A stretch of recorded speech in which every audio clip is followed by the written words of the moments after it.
Bien, je vous invite à prendre votre Bible et à regarder avec moi dans Ésaïe chapitre 57. Nous allons parcourir tout ce chapitre, Dieu voulant. Et je voudrais vous parler d'un sujet très important. Il s'agit de l'adultère spirituel.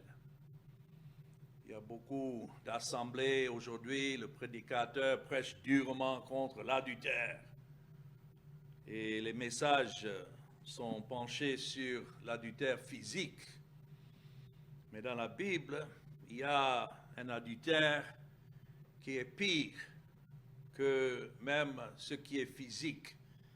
Et il s'agit de l'adultère spirituel, dont nous voyons Dieu en train de donner cette parole à Ésaïe concernant le peuple d'Israël et concernant leur culte qu'ils offraient à Dieu, mais que Dieu condamnait ces cultes comme rien d'autre que l'adultère spirituel. Donc ici, dans les deux premiers versets, quand on dit l'adultère spirituel, on peut aussi dire l'idolâtrie. Et Dieu appelle Ésaïe ici à dénoncer l'idolâtrie du peuple de Juda.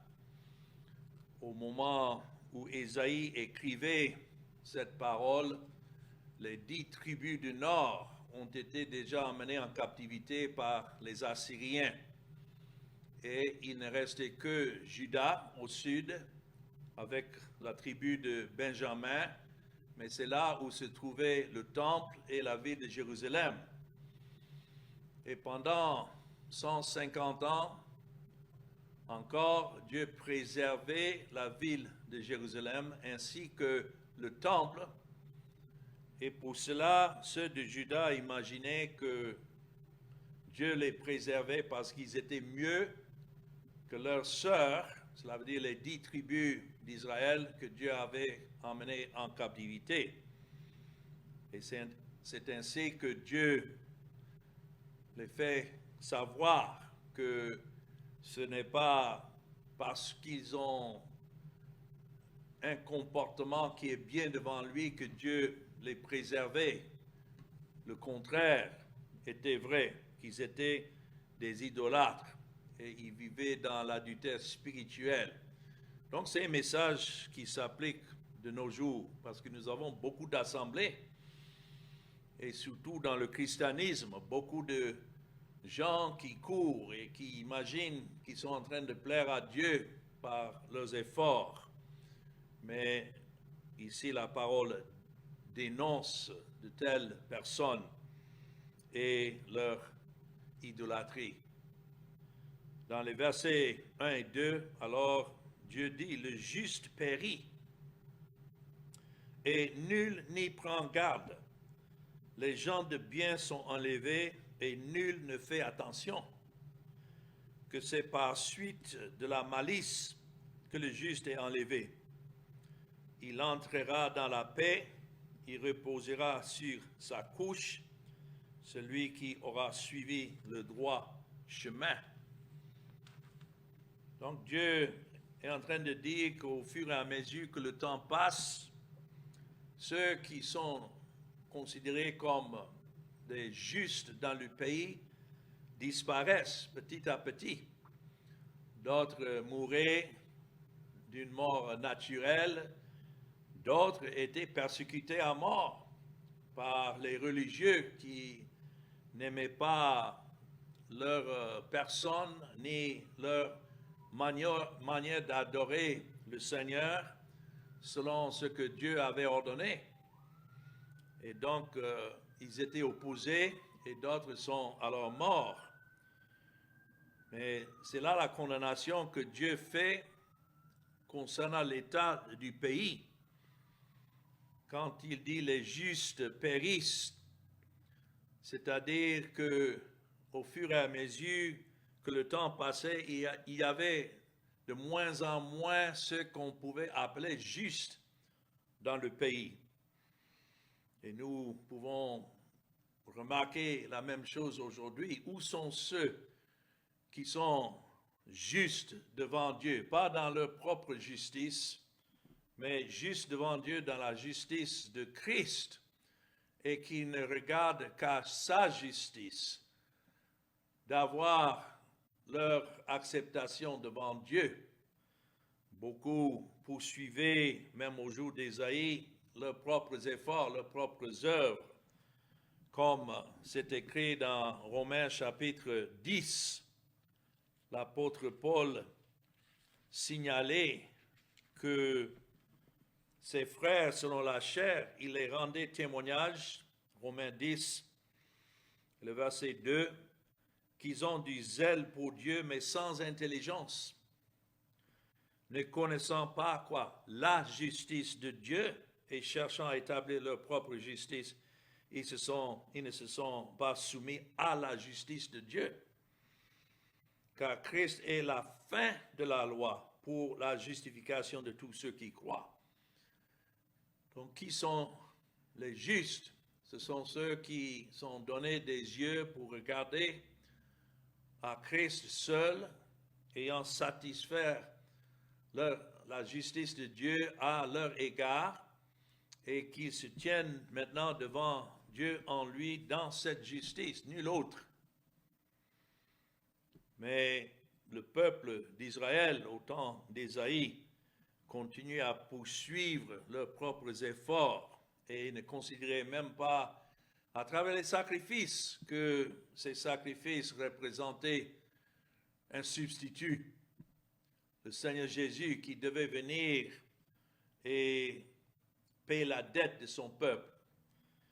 Il regardait le temple, il regardait les sacrificateurs, les sacrifices comme un plaisir, en quelque sorte, et non pas la manière que Dieu avait ordonné à ce qu'il soit sanctifié, justifié devant lui, représenté dans les sacrifices et les médiateurs que les sacrificateurs représentaient. C'est pour cela, il dit, il entrera dans la paix, verset 2.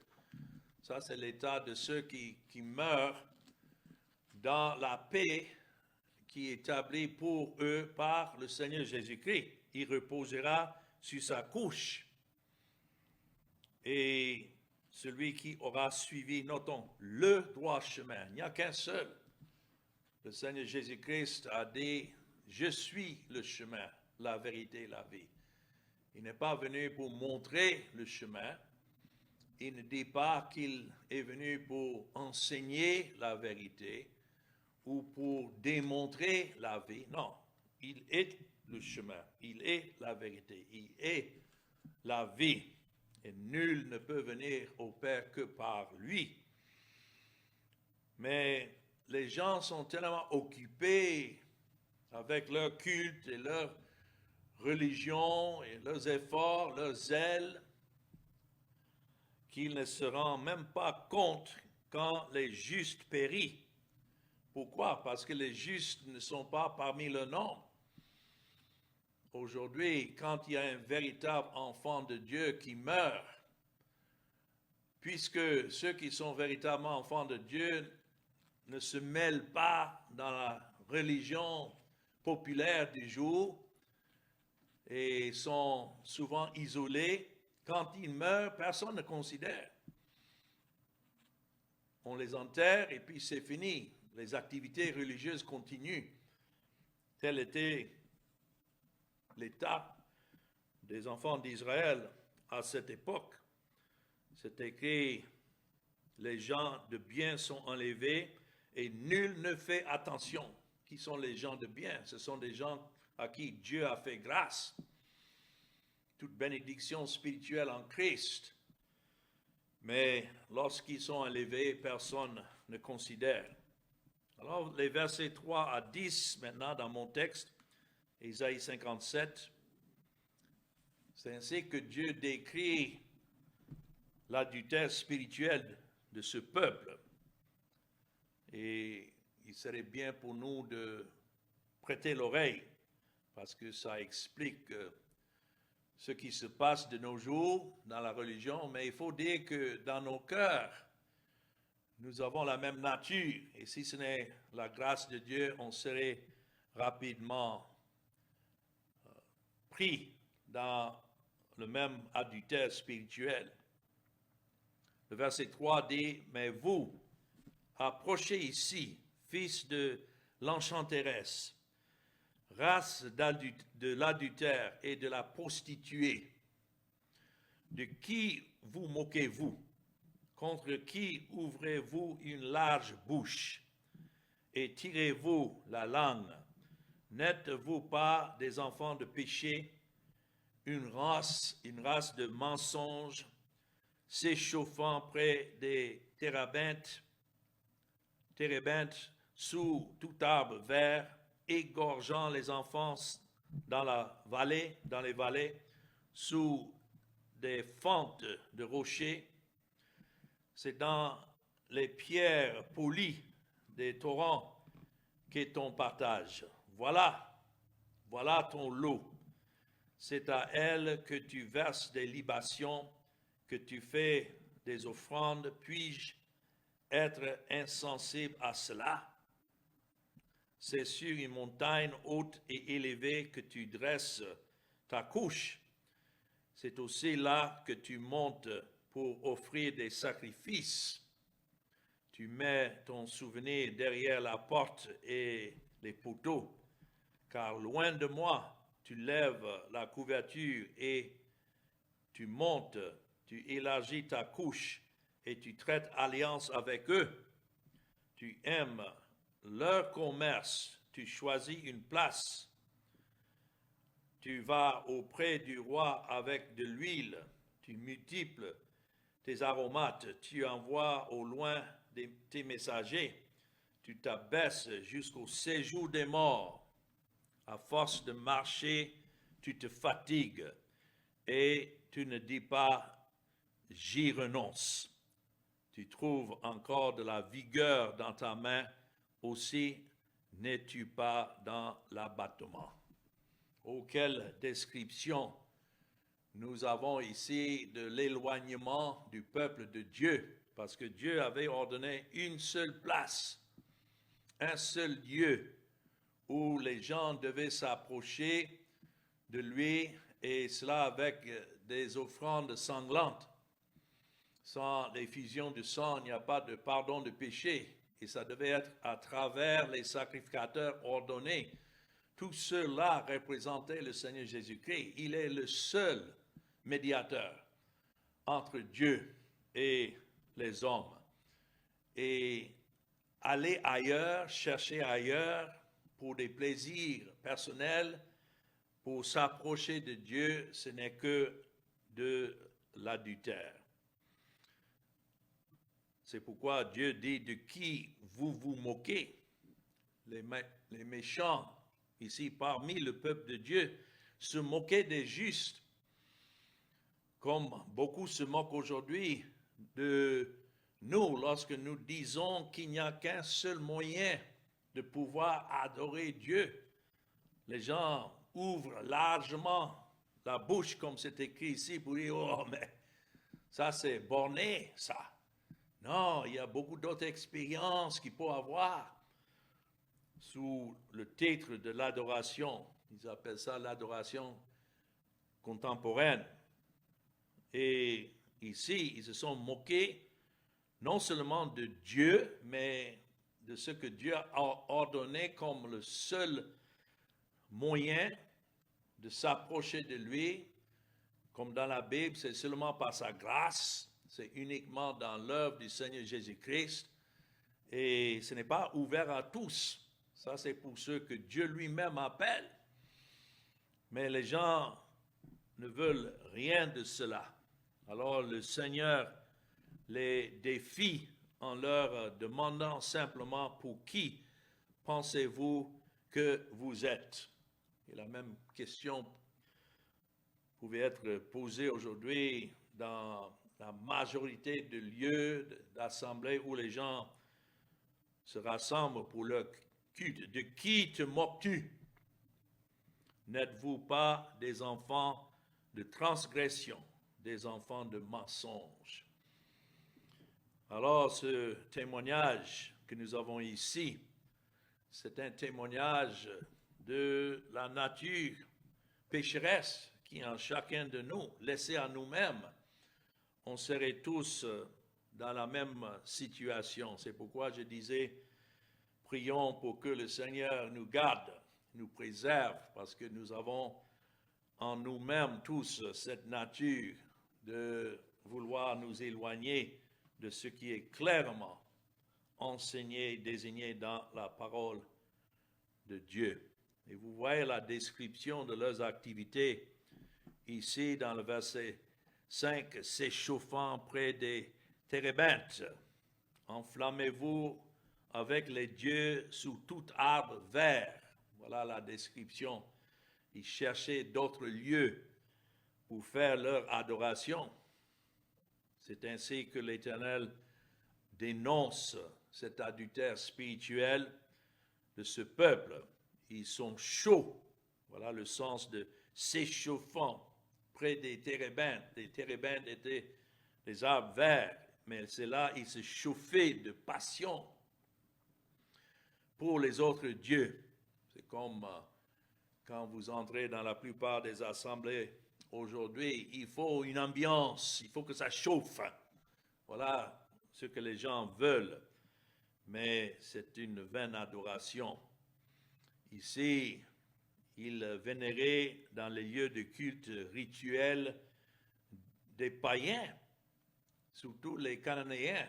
Voilà ce qui est décrit ici. C'était la manière que les Cananéens, qu'ils auraient dû déjà conquérir, mais qui sont restés à côté d'eux, ils les ont laissés, quand Dieu les a menés dans le pays promis, ils ont laissé certains vivre à côté, et petit à petit, ceux-là commençaient à attirer le peuple d'Israël vers l'idolâtrie. Ici, ça décrit des pierres lisses. Vous voyez dans le verset 6, c'est dans les pierres polies, les torrents, qu'est ton partage, et sur une haute montagne. Tout cela décrit la manière que les païens adoraient et que le peuple d'Israël aussi avait adopté. Dans cette image, Dieu se représente comme l'époux d'Israël. Et leur attirance passionnée et chronique pour les idoles était alors comme la convoitise d'un adultère. Et c'est vrai, c'est ce que c'est. Dieu est l'époux de son peuple, de ceux qu'il a choisis en Christ. Et pour qui Christ est comme le mari de ce peuple. Mais chercher autre manière de s'approcher de Dieu, trouver dans les pratiques religieuses une certaine attraction pour ce qui se passe, voilà, c'est comparé à la convoitise d'un adultère. Le peuple poursuivait les faux dieux comme un amant court après le centre de son amour, et alors il s'abandonne aux idoles comme un amant s'abandonne à sa bien-aimée. Et c'est pourquoi Dieu leur a dit, tu t'es découvert à ces autres que moi. Se découvrir à ces autres, de la manière que c'est décrit, c'est de s'exposer. C'est son corps, son cœur à cela. D'après la présentation du verset 7, ici, la prostitution de Judas est comparée à celle d'une femme adultère devenue si impudente qu'elle ne commet plus ses péchés en secret, mais publiquement et sans honte. Elle agit sans aucune retenue et refuse de rougir de honte. C'est pourquoi il dit, c'est sur une montagne haute et élevée que tu dresses ta couche, c'est aussi là que tu montes pour offrir des sacrifices. Ils n'ont pas honte de leur manière d'adorer dans la fausseté. Et c'est la même chose aujourd'hui. Vous pouvez sortir, aller dans n'importe quelle assemblée. Aujourd'hui, où sont ces assemblées où ceux qui adorent Dieu en esprit et en vérité? Donc nous devons prêter attention. Ici, c'est écrit sous chaque arbre vert. L'image de l'adultère spirituel est particulièrement appropriée ici, car bon nombre des dieux païens recherchés par les Israélites étaient adorés au moyen de rituels sexuels. Et un arbre vert pourrait être un lieu d'idolâtrie parce que l'arbre à feuilles persistantes parlait d'une fertilité constante. Et voilà ce que les gens cherchaient. Je sais que c'est un langage qui est difficile parfois à citer, surtout en public, mais néanmoins c'est le langage des Écritures que nous avons ici. Même jusqu'à parler de tuer les enfants dans les vallées. Vous voyez là, dans le verset 5, sous tout arbre vert, égorgeant les enfants dans les vallées sous des fentes de rochers. Ça, c'est quelle pratique ça? L'un des dieux cananéens que les Israélites adoraient s'appelait Molech. Et il recevait des enfants en sacrifice. Molech était adoré en chauffant une statue de métal représentant le dieu jusqu'à ce qu'elle soit chauffée au rouge. Puis, en plaçant un enfant vivant sur les mains tendues de la statue, tandis que des tambours battants couvraient les cris de l'enfant jusqu'à ce qu'il brûle vif. Vous allez dire, mais ça c'est quelle manière d'adorer ça, aller jusqu'offrir un enfant. Tel était leur désir pour avoir une bénédiction et avoir la prospérité. Ils étaient même allés jusqu'offrir leur premier-né. Et Molech était l'un des amants pour lesquels le peuple de Dieu a abandonné l'Éternel dans son adultère spirituel. Mais je dois dire que n'importe quelle adoration qui est fausse et comparable à ceux qui offrent leur enfant pour être brûlés vifs. Voilà ce qui se passe même dans des milieux soi-disant évangéliques, parce qu'on cherche toujours à gagner les enfants. Et les parents sont prêts à offrir leur enfant à n'importe quelle pratique et penser que c'est ça qui va donner la bénédiction de Dieu. Mais c'est le contraire. Les gens qui ne feraient pas un petit sacrifice pour l'Éternel Dieu tueraient leurs propres enfants pour une idole païenne. Et je vois beaucoup aujourd'hui qui sont zélés à encourager leurs enfants à grandir dans des milieux où ils sont donnés à un Dieu qu'ils adorent, mais ce n'est pas le véritable Dieu. Je sais que c'est comme ça que j'ai grandi. Et il a fallu que Dieu lui-même m'enseigne la vérité dans la parole pour m'enlever de ce milieu-là. Mais comme l'amour des prostituées est souvent plus ardent que celui du mari et de la femme, de même la superstition des hommes surpasse bien souvent ce qui est la vérité. Les gens sont aveugles et ils sont zélés dans leur passion, mais ils ne voient pas l'erreur de leur voie. Alors, Dieu aussi parle ici de leur verser une libation. Tout cela était une imitation de ce que Dieu avait donné aux sacrificateurs d'offrir à Dieu dans le temple. Mais ceux-ci allaient dans leur propre lieu Ils cherchaient à imiter comme ils pouvaient la vérité, mais toute imitation est toujours fausse. Ce n'est pas la vérité. Mais il leur dit que vous avez offert une offrande de céréales. Ce sont là les sacrifices qui devaient être offerts à l'Éternel à travers les mains des sacrificateurs. Mais ce peuple infidèle les a plutôt donnés aux idoles. Et c'est en cela que nous voyons la condamnation de Dieu contre toute idolâtrie. Le lecteur israélite devait être sensible de se souvenir, bien sûr, que c'était la parole de Dieu et, plus à juste titre, affirmer cette vérité qu'il n'y avait qu'un seul Dieu en entendant cette parole d'Ésaïe. Mais voilà, l'endurcissement de leur cœur était déjà fait.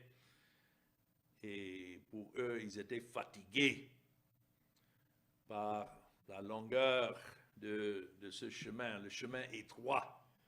Et donc, au fil du temps, l'adultère spirituel du peuple de Dieu n'a pas été gratifiant.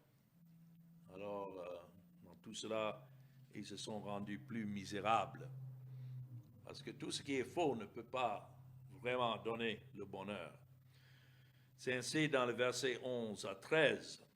Maintenant, Dieu décrit comment il allait traiter ce peuple désobéissant. C'est écrit, et qui redoutais-tu? Qui craignais-tu pour être infidèle, pour ne pas te souvenir, te soucier de moi? Est-ce que je ne garde pas le silence et depuis longtemps? C'est pourquoi tu ne me crains pas. Je vais publier ta droiture et tes œuvres ne te profiteront pas. Quand tu crieras, la foule de tes idoles te délivrera-t-elle? Le vent les emportera, tout un souffle les enlèvera. Alors Dieu est en train de leur montrer c'est comme un Dieu qui est maintenant à la fin de sa patience envers eux. Et de qui avez-vous eu peur quand Dieu a gardé le silence pendant tout ce temps? Ou qui est-ce que vous avez appris à craindre? Voilà ce qui est le problème aujourd'hui. Dans des milieux où l'évangile n'est pas clairement prêché, les gens n'ont pas une crainte de Dieu. Ils ne craignent pas le fait qu'ils sont en train de suivre une fausse voie. Ils sont ignorants de tout cela. Et Dieu dit au point d'avoir menti et de ne pas vous être souvenu de moi. C'est comme les gens ont la parole de Dieu, mais ils mettent ça à côté pour suivre ce qu'un pasteur ou bien un prêtre leur dit que de suivre la parole de Dieu. Ici, donc, l'Éternel est confronté au fait que son peuple ne le craint pas. C'est ce qui manque, la crainte de Dieu, mais qu'il craigne quelqu'un ou quelque chose d'autre. Cela démontre jusqu'à tel point ils sont tombés dans leur éloignement de Dieu. Et Dieu leur dit ça, n'est-ce pas parce que j'ai gardé le silence depuis longtemps que vous ne me craignez pas? Ce n'est pas toujours que Dieu va se manifester. Sa parole est là pour ça. Mais il y a des périodes où Dieu laisse agir des gens. Et puisqu'il n'agit pas dans son jugement immédiatement, les gens pensent que tout va bien alors. Alors la question se pose, pourquoi le peuple de Dieu a-t-il manqué de respect pour Dieu, simplement parce que Dieu n'a pas réagi immédiatement? Et il dit, c'est en partie parce qu'il fait preuve de sa miséricorde, qu'il n'a pas puni le péché immédiatement. Et c'est le même cas aujourd'hui, que puisque Dieu n'a pas exercé son jugement, les gens continuent dans leur faux chemin. Mais il y a un moment où Dieu a ordonné à ce que ceux qui sont éloignés de lui et qui ne sont pas les objets de sa grâce et de sa miséricorde en Christ, il exercera son jugement, même si ce n'est pas immédiatement. Et c'est ainsi que, sans l'intervention de Dieu dans sa grâce, ils se sont éloignés davantage. Il y en a qui raisonnent, mais si Dieu donne plus d'occasion aux gens de se repentir, plus il leur donne l'occasion, plus ils auront l'occasion de se repentir. Mais le contraire est vrai.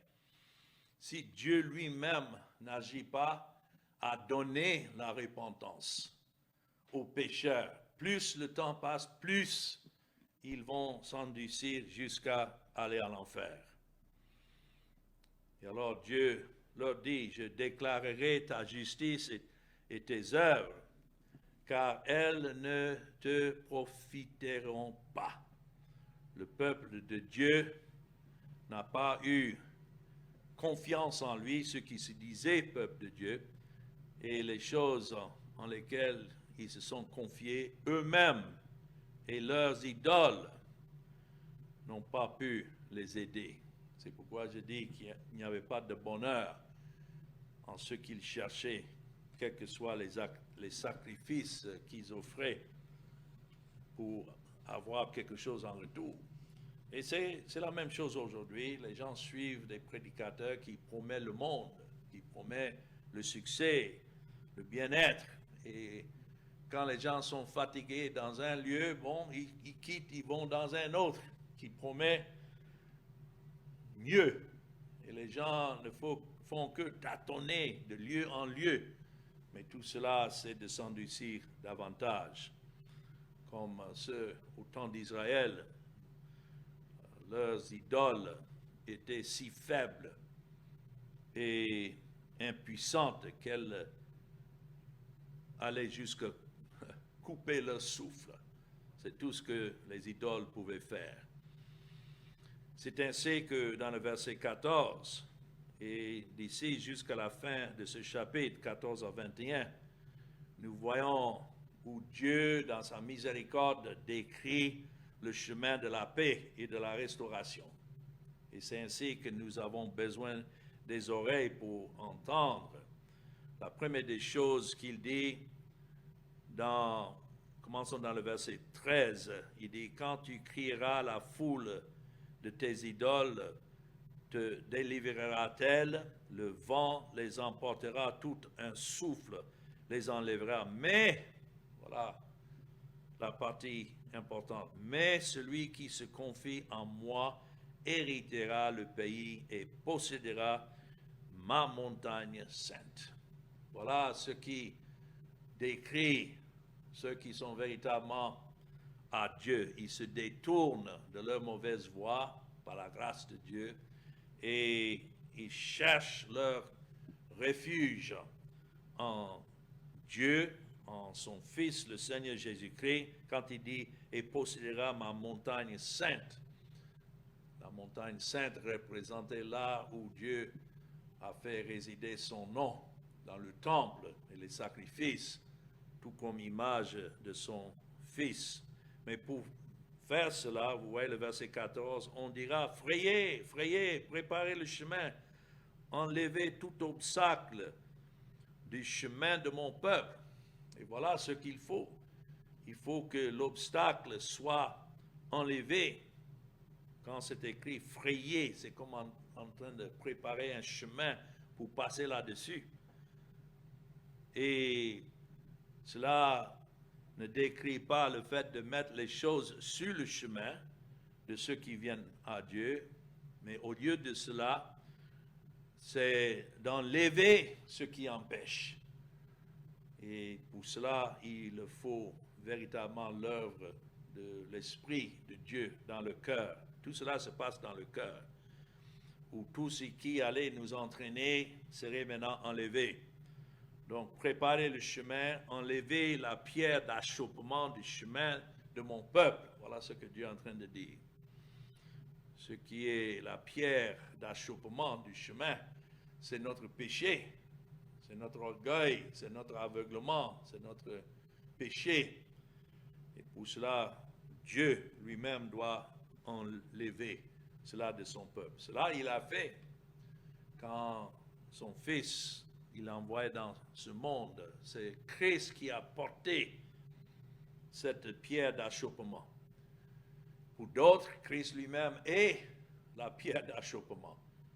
Et puisqu'ils ne veulent pas de lui et de son œuvre, mais pour ceux pour qui Christ est venu dans sa grâce, il enlève la pierre d'achoppement, leur aveuglement et leur cœur endurci.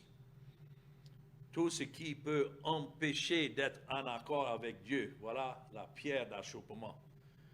Et dans les versets suivants, les versets 15 à 21, c'est là nous voyons comment Dieu s'attaque à ces obstacles. Verset 15, il dit, car ainsi parle le Très-Haut. Voilà avec qui nous avons affaire, le Très-Haut. Très-Haut jusqu'au point où nous ne pouvons jamais l'atteindre, mais c'est lui qui est descendu là où nous sommes, dans la personne de son Fils, et nous a sauvés par l'œuvre de son Fils. Il dit, dont la demeure est éternelle et dont le nom est saint. J'habite dans les lieux élevés et dans la sainteté. Voilà notre plus grand problème. Ce n'est pas seulement notre péché, mais c'est la sainteté de Dieu. Et nous devons confronter cette sainteté, mais non pas avec nos œuvres, mais avec une sainteté qui répond à la sainteté de Dieu. Ça, c'est l'œuvre de Christ. Il dit, mais je suis avec l'homme contrit et humilié, afin de ranimer les esprits humiliés, afin de ranimer les cœurs contrits. Je ne veux pas contester à toujours, ni garder une éternelle colère. Cela est vrai envers ceux qu'il a choisis et pour qui Christ devait venir. Quand devant moi tombent en défaillance les esprits, les âmes que j'ai faites à cause de son avidité coupable, je me suis irrité et je l'ai frappé. Je me suis caché dans mon inondation et le rebelle a suivi le chemin de son cœur. J'ai vu ses voies et je le guérirai. Je lui servirai de guide et je le consolerai, lui et ceux qui pleurent avec moi. Je mettrai la louange sur les lèvres. Paix, paix à celui qui est loin et à celui qui est près, dit l'Éternel. Je les guérirai. Ça, c'est une grâce. Il s'agit ici de ceux que Dieu lui-même a choisis dans sa grâce et n'a pas mis au nombre d'autres idolâtres. Mais il a en son temps déterminé les attirer envers lui et les sauver. Verset 20. Mais les méchants sont comme la mer agitée, qui ne peut se calmer et dont les eaux soulèvent la vase et le limon. Il n'y a point de paix pour les méchants, dit mon Dieu. Vous voyez comment Dieu fait séparation. Il y en a qui sont méchants et Dieu les laisse dans leur méchanceté. Et quand il dit méchants, il s'agit des hommes religieux qui sont sérieux dans leurs efforts à s'approcher de Dieu, mais selon leur manière et non pas selon ce que Dieu lui-même instruit. Mais pour ceux qu'il détermine guérir, voilà ce qu'il nous faut, cette intervention de Dieu, parce que Dieu est très haut. On ne peut jamais l'atteindre. Et ceux qu'il ravivit, leurs esprits, il dit, ravivez l'esprit des humbles. Donc, bien que Dieu soit le haut et le très haut, et qu'il vit dans les lieux élevés et saints, néanmoins, il promet à ceux qui sont des pécheurs à pouvoir partager cette bénédiction de vivre avec lui, mais il fallait que Dieu lui-même fasse son œuvre, qu'il réconcilie ce peuple à lui-même et qu'il ainsi leur accorde la paix qui est décrit là dans les versets que je viens de lire. Paix, la paix, oh quelle paix lorsque c'est Dieu qui réconcilie les pécheurs avec lui. Paix et paix à celui qui est loin comme à celui qui est proche. C'est en Christ que Dieu fait rapprocher les pécheurs à lui. Donc, nous avons ici en même temps une condamnation contre l'adultère spirituel qui décrit la plupart de ce qui existe autour de nous, même aujourd'hui. Mais dans sa grâce, il y a un reste que Dieu a préservé. Et c'est pour cela qu'il fait grâce. Et c'est pour cela que Christ est venu payer leur dette afin qu'ils soient reliés et réconciliés avec un Dieu saint. Ça, c'est vraiment formidable d'imaginer que des pécheurs tels que nous sommes soient en relation avec un Dieu saint, mais pas de n'importe quel moyen, uniquement dans l'œuvre que Christ est venu accomplir à sa gloire, alors que son nom soit béni. Amen.